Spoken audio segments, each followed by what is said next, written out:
मित्रांनो, आजचा आपला दुसरा ऑर्डर आहे पारडगाव. पारडगाव म्हणजे जालना शहरापासून साधारण 50 ते 55 किलोमीटर असलेलं साधारण 400 वर्षापूर्वीचं देवस्थान आहे.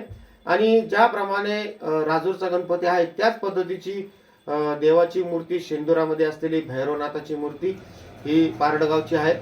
अत्यंत जुनं देवस्थान आहे.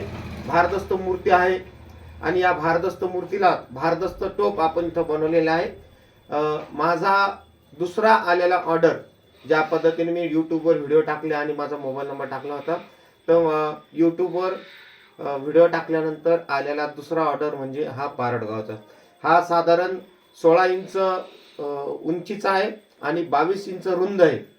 16 बाय 22चा असा हा टोप आहे आणि प्युअर पितळाचा आहे. आपण इथं बघू शकता, याला काड्या सुद्धा आहेत, ॲडजस्टमेंट आहे, त्याच्या काड्या आहेत की देवाला हा ॲडजस्ट होऊ शकतो. तर चला आपण जाऊया पारडगाव.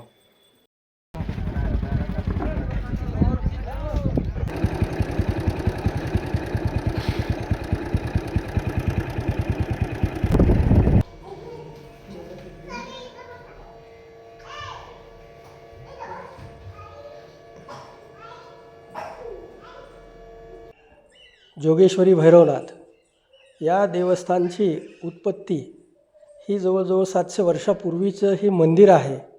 आणि या मंदिराचे मुख्य दैवत जे आहे तर हे भैरवनाथ आहे. जय जय काल भैरव भैरहर शरणं मम घंटानादं करोतीतं रक्षमां त्रिपुरान्तकदिगम्बरं खड्गधारं कृत्तिवासं भयङ्करम्